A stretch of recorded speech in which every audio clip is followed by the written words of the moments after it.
Olá a todos, sejam mais uma vez bem-vindos ao meu canal Step by Step Markets. Canal esse que eu espero que vocês já conheçam, que já tenham colocado o vosso like, que já tenham subscrevido e se não o fizeram, está talvez na hora de o fazerem, ok? Vamos lá ver. Há um velho ditado que diz: casa arrombada, trancas à porta. E isso porquê? Bem, vamos voltar atrás. O ano tem 52 semanas, portanto divide-se em 365 dias ou em 52 semanas, se assim o quiserem entender. Isto para quê? Porque até hoje, só sobre Pivot Points, eu já fiz 52 vídeos. Ok, incluí a gestão da Nvidia no meio disto tudo. Fazia sentido. Fui provocado para tal e aproveitem até que eu tire os vídeos, porque os retirarei a dada altura àqueles que dizem respeito à gestão.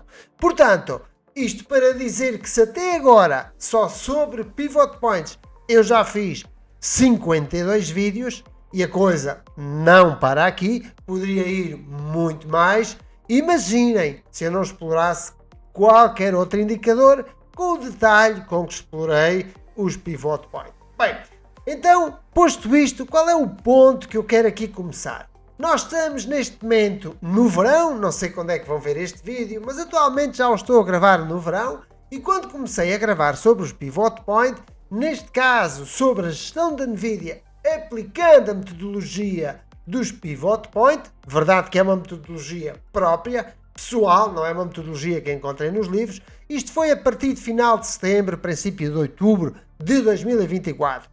Estamos já no verão e é a primeira vez que eu vou aproximar a realidade do preço da Nvidia com o momento atual, ou seja, temos apenas 2-3 dias de diferença neste momento atual. Porquê? Porque, como eu disse muito bem, casa assaltada, trancas à porta. Isto vem a respeito de quê? Primeiro, se estamos no verão, já passámos por maio. E sabem que em maio diz-se muito sell in May and go away. Ou seja, vende em maio e vai-te embora. Eu um dia farei um vídeo a este respeito. Mas isto para dizer que em julho e a caminho de agosto, a verdade é que maio para a Nvidia foi sinal de continuar a trabalhar, continuar a produzir. Bem, era assim que se perspectivava. A verdade seja dita que a nós isso não nos interessa para nada, nem um pino, como se diz em Espanha. A grande verdade é que nos interessa e o mais importante é sermos rigorosos e disciplinados para com a nossa metodologia. Portanto, posto isto, vamos pôr as mãos na massa, porque a verdade é que surge aqui aquela questão que é: deveríamos ter vendido? Deveríamos ter comprado mais?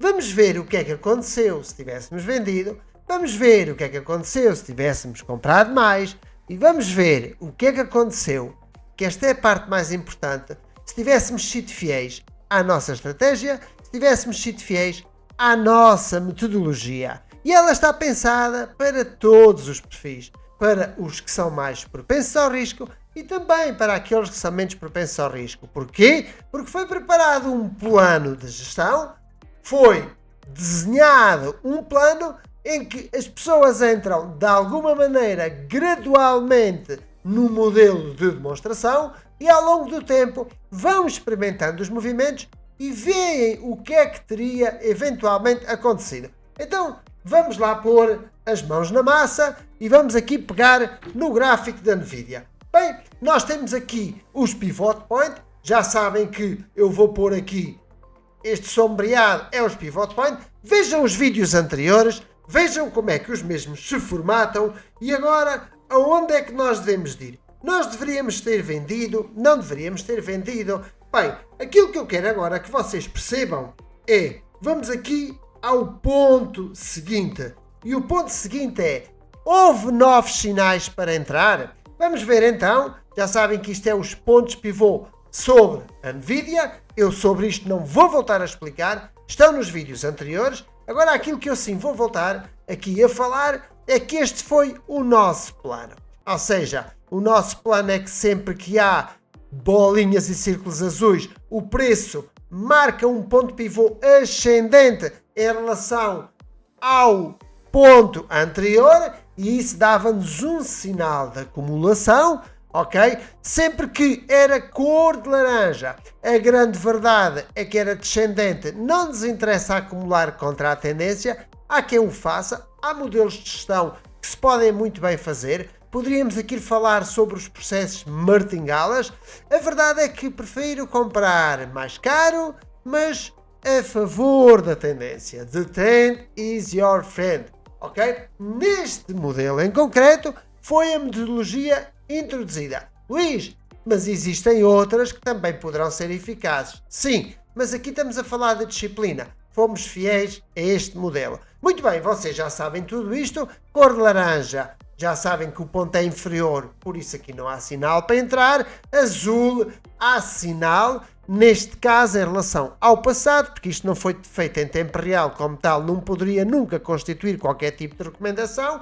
Portanto, posto isto, marcamos no nosso Excel a simulação de que teria existido uma entrada.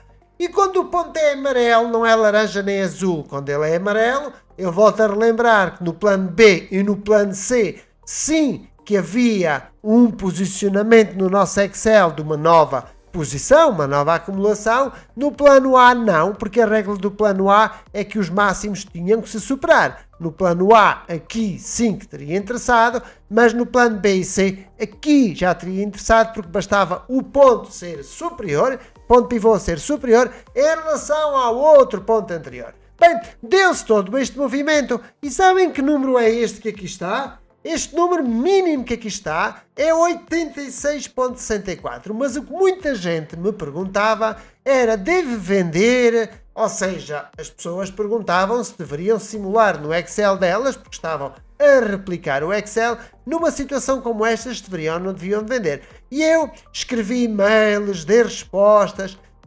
expliquei várias formas de encarar a situação e disse: a grande verdade é que vai do seu perfil. Se não dorme descansado com estes níveis e com estes movimentos, talvez não seja a pessoa indicada para este tipo de investimentos, porque não tem o perfil para isso. Não é como as casas, que nós compramos uma casa e não vemos o preço da casa oscilar, não está na janela, na porta de entrada ao preço oscilar, ok? A única coisa que eu fiz foi que eu agarrei numa linha, cruzei, coloquei num ponto mínimo, liguei ao outro mínimo aqui, puxei o preço, e a verdade é que não é ameaçado este ponto, mas as pessoas querem sempre aproveitar, vender ao preço mais caro e comprar ao preço mais barato. A forma de criarmos uma disciplina para que sejamos fiéis à mesma é, se pensamos no longo prazo, não deveríamos estar a olhar para o curto prazo.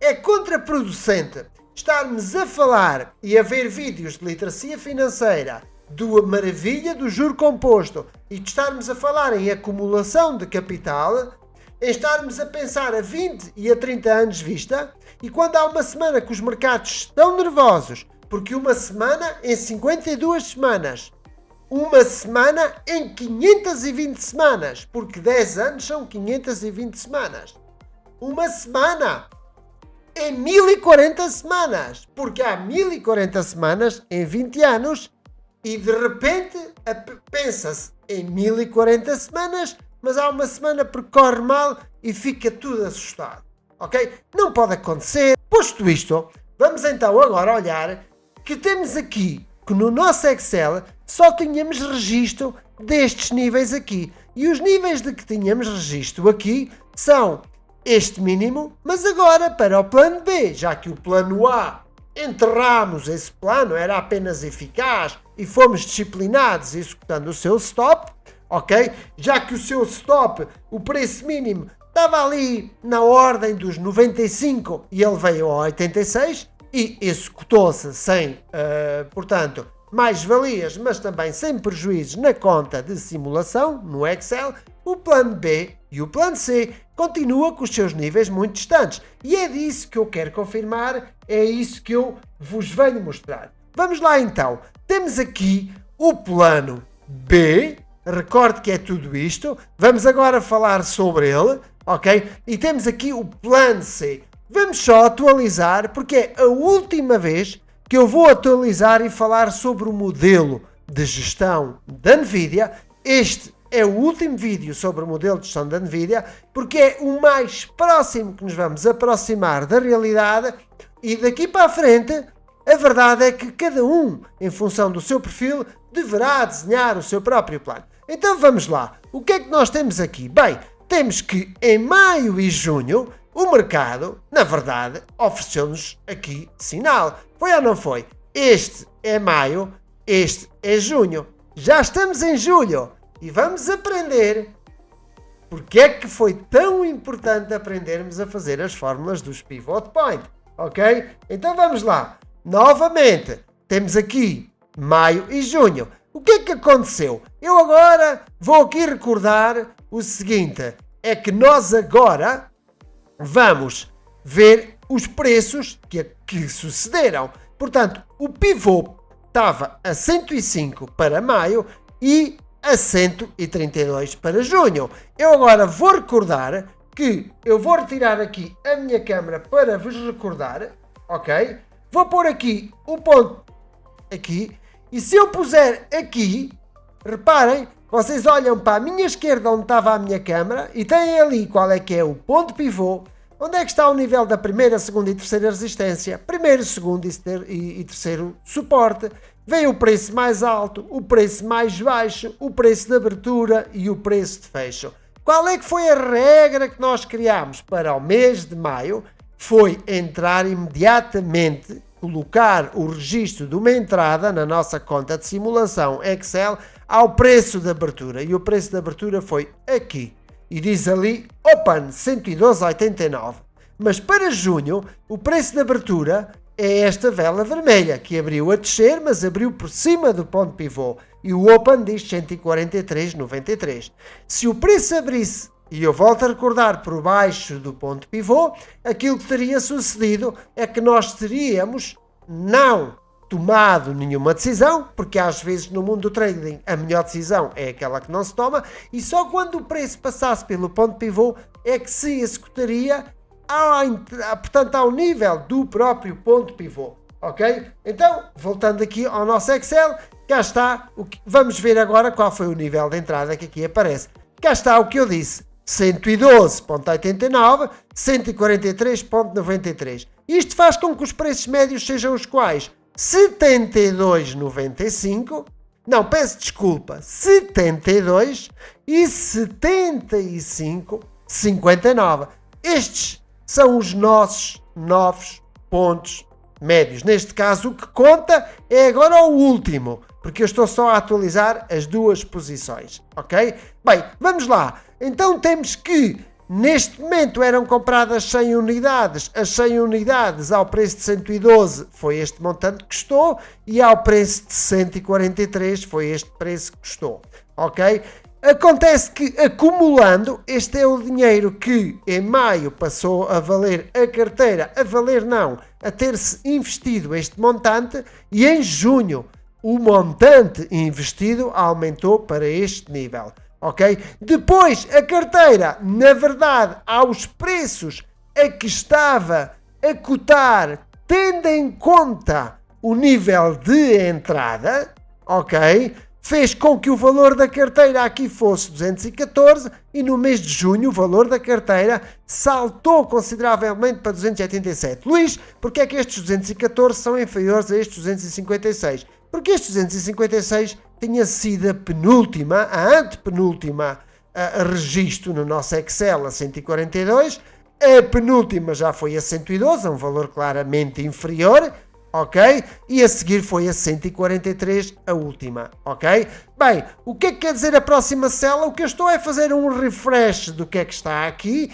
ok? O que é que está isto aqui? Estamos aqui a ver qual é que é o valor da carteira, da rendibilidade da carteira, que é não só a diferença entre o valor atual e o valor que se consumiu a comprar ativos, os custos, os gastos na aquisição destes ativos e o valor desses mesmos ativos, aqui atribuiu uma rendibilidade de 56% e aqui no mês de junho, a finais de junho, já dava 90%. Bem, esta célula o que quer dizer é que a distância, ok? A distância, neste caso que existe, neste caso aqui, é de 27%, ok? Entre este nível a que se entrou e o nível atual, mas neste momento diz que a distância obviamente é de 0%, porque aqui estamos a considerar este como o último preço, mas nós sabemos bem que não é este o último preço. Apenas neste Excel estamos a considerar o último preço, o preço a que nós entramos. Não estamos aqui a atualizar constantemente o preço. Bem, esta é a explanação para a tabela B, para o plano B, e vamos agora ao plano C, que é um plano bem mais eficiente, e este plano consistia no seguinte: se aqui comprávamos sempre 100 unidades de maneira fixa, custo que custasse, e o preço médio a favor sempre com preços cada vez sucessivos crescentes, portanto a favor de uma tendência de fundo crescente, é derivado da aquisição sempre de 100 unidades, sempre 100 unidades, seja a que preço for. Aqui pensou-se de outra maneira, destinaram-se 5 mil dólares sempre a cada aquisição, sendo que a primeira vez conseguiram-se comprar 240 ações e aqui em dezembro de 2024 apenas compraram 35. Bem, aconteceu que em maio compraram-se 44, porque estavam mais baratas, claramente, mas em junho estava um preço aproximado, voltaram-se a comprar também 35. O que é que isto representa? Representa que o valor atual, ok, destes 5 mil dólares, aqui são 6.374 e estes mantêm-se a valer os mesmos 5 mil dólares, que neste momento já valem mais porque a Nvidia está perto dos 160 dólares. Mas nós fazemos os cálculos aqui no Excel com base no último preço de entrada. Posto isto, estou a explicar que, com isto, que por exemplo, no plano B, o primeiro ativo, quando foi comprado a 20 dólares, em relação ao preço atual, tem uma rendibilidade de 591%. Por exemplo, este de fevereiro de 2023. Mas, por exemplo, este de dezembro de 2024 tem só de 1,0%. O de maio de 2025 é que já tem 27,5%. Ok? Porque varia, ou seja, é o preço a que se adquiriu último em relação àquele primeiro preço da data da primeira aquisição. Não querendo confundir, no plano C, a verdade é que o valor, estes 5 mil dólares, valem agora, estas 240 valem agora este montante de 34 mil. Por exemplo, estas 109 compradas em dezembro de 2023 valem agora 15 mil. Porquê? Porque na altura tiveram um custo de 46 e estas aqui de fevereiro de 2023 tiveram um custo de 20,81. Daí que estas últimas valem precisamente os 5 mil que estão aqui. Bem, posto isto, aquilo que está aqui somado é que se sempre vamos somando 5, isto é o acumulado do número de ações, e neste momento se aqui tínhamos 95, aqui temos 100, e aquilo que vemos aqui, nomeadamente, são os preços médios. Portanto, o preço médio é onde estaria o nosso stop loss, ou o nosso break-even point. Do plano B é 75, já do plano C é 51, ok? Sem mais demoras, o que é que nós temos aqui para mostrar? Que este preço médio do preço C em relação ao do preço B tem uma diferença de mais 30%, ou seja, é benéfico aqui desde menos 30%, porque tem uma margem de mais 30% negativa. O preço pode oscilar mais 30% contra nós em relação a este preço médio. E aqui pode oscilar mais 31% contra nós em relação ao preço médio do plano B. Ok? Bem, com isto sabemos que então temos aqui os tais 100 mil. E o que é que isto quer dizer? É que reparem-se, no plano B temos investidos 151 mil. Nesta conta de simulação, no plano C só temos investidos 100 mil. Gastamos bem menos. E agora vamos comparar a rendibilidade. Enquanto que no plano B é uma grande verdade que temos 287 mil, no plano C temos só 279.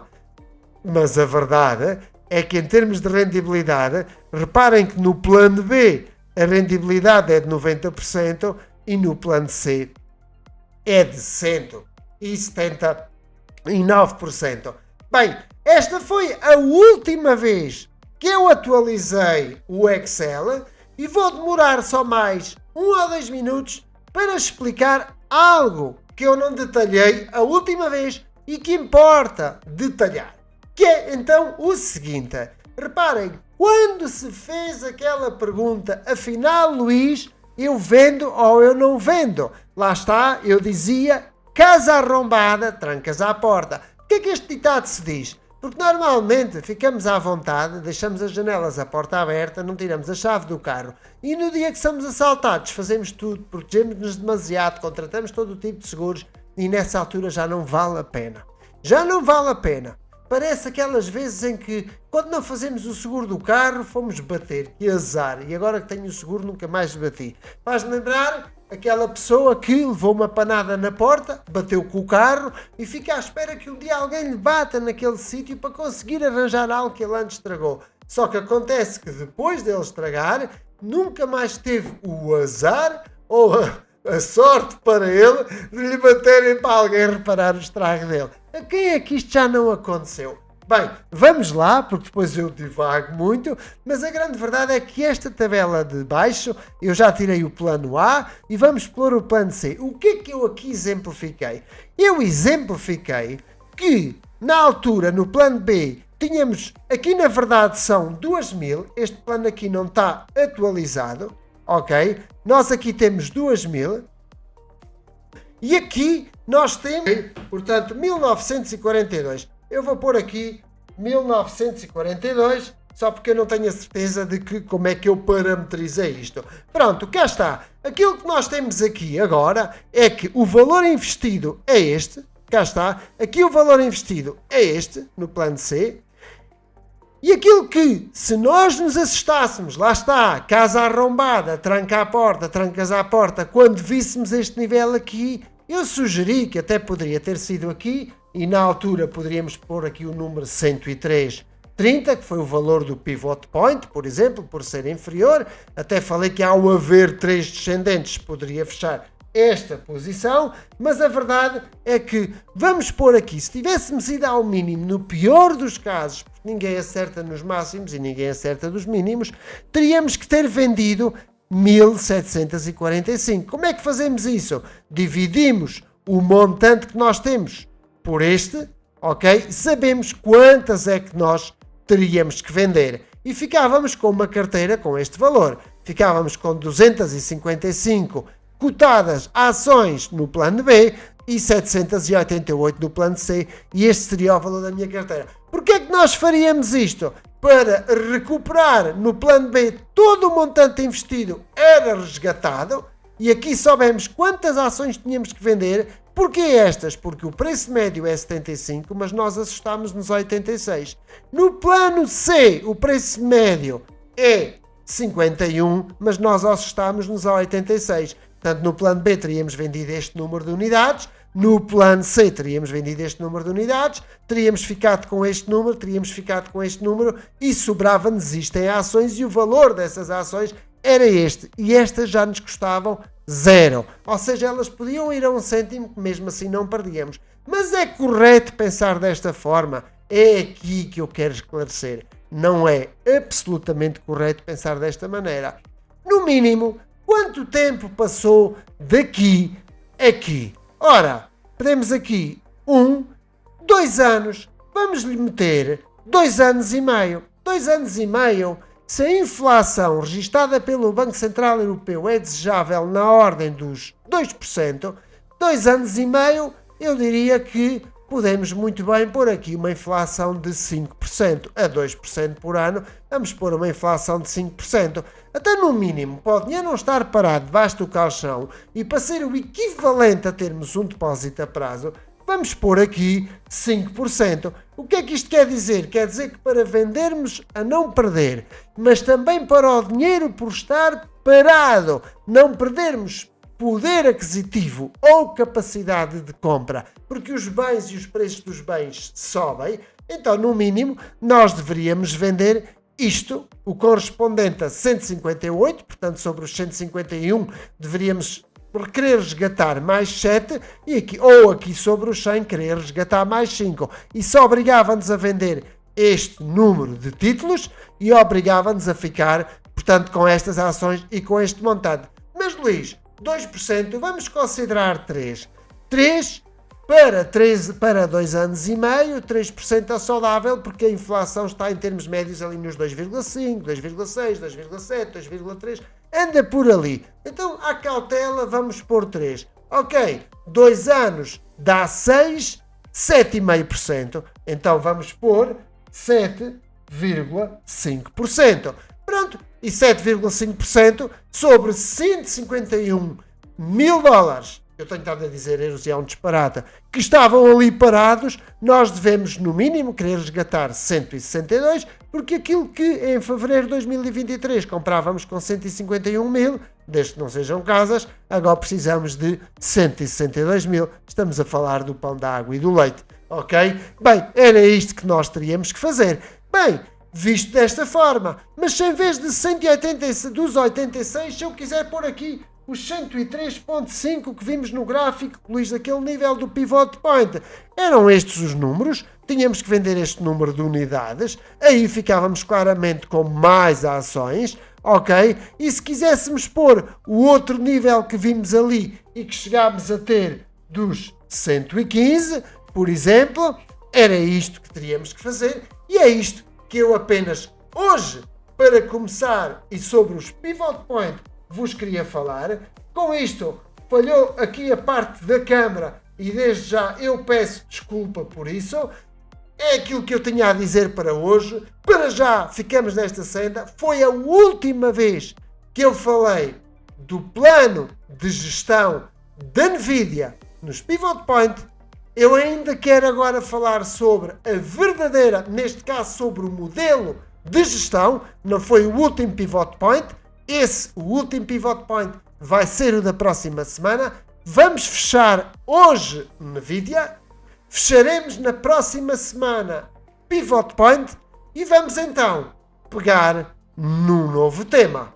Espero que fiquem ansiosos por aquilo que aí vem. Se não colocaram like, está na hora de colocarem. Espero que tenham gostado. Subscrevam, reencaminhem se acharem útil e se não acharem, reencaminhem também, porque pode ser que haja quem ache.